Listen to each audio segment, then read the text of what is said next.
உங்கள் வீட்டில் யார் யார் பெரியவங்க சின்னவங்க இந்த மாதிரி யார் யார் இருக்காங்களோ எல்லாருடைய தலையையும் இந்த மாதிரி 5 தடவை சுற்றிக்கிட்டு அவங்களுடைய தலைமுடி எல்லாருடைய தலைமுடி எடுத்துங்க. தலைமுடி இல்லாதவங்க அழுக்கு உடையை பயன்படுத்திக்கலாம். அதெல்லாம் கொண்டு வந்து இந்த சக்கரத்தை இந்த பானைக்குள்ளே போட்டுறணும்.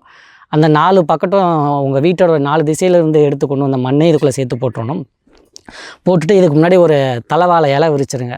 இலை விரிச்சிட்டு என்ன பண்ணணும் பார்த்தீங்கன்னா, உங்கள் வீட்டில் அன்றைக்கி போட்ட கறி, மீன், முட்டை, கோழி குழம்பு இதெல்லாம் என்ன பண்ணணும்னு பார்த்தீங்கன்னா, வாழை இலையில் சாதம் பரப்பி கோழி குழம்பு ஊற்றி கறி வச்சு மீன் வச்சு முட்டை வச்சு இந்த மாதிரி தேங்காய், வாழைப்பழம், வெத்தலை பாக்கு இதெல்லாம் வச்சு அவல் பொரிகடலை இதெல்லாம் வச்சு படையல் போட்டு இதை உங்கள் குலதெய்வம் இஷ்ட தெய்வங்களை வேண்டிக்கிட்டு எங்களுக்கு என்ன செய்வினை பாதிப்புகள் இருந்தாலும் இதோடு எங்களுக்கு நிவர்த்தி ஆகணும் அப்படின்னு சொல்லி வேண்டிக்கிட்டு என்ன பண்ணணும், இந்த சுற்றின தலையை சுற்றி இந்த சக்கரத்தை உள்ளே போட்டு துணியை போட்டு இதை மூடிடணும்.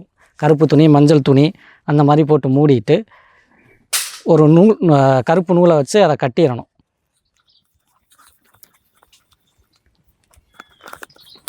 இந்த மாதிரி கட்டிக்கிட்டு நீங்கள் போட்ட படையல் இது எல்லாத்தையுமே சேர்த்து எடுத்துகிட்டு போய் நீங்கள் சுடுகாட்டில் நல்லா குழி தோண்டி புதைச்சிட்டு திரும்பி பார்க்காம வீட்டில் வந்து குளிச்சிடணும். இந்த மாதிரி பண்ணிட்டாலே வீட்டில் என்ன துஷ்ட சக்திகள் பாதிப்பு இருந்தாலும் சரி, என்ன ஏவல் இருந்துச்சுனாலும் சரி, இல்லை காட்டேரியே இருந்தாலும் சரி, எதாக இருந்தாலும் பார்த்தீங்கன்னா உங்களுக்கு அது விளையிடும்.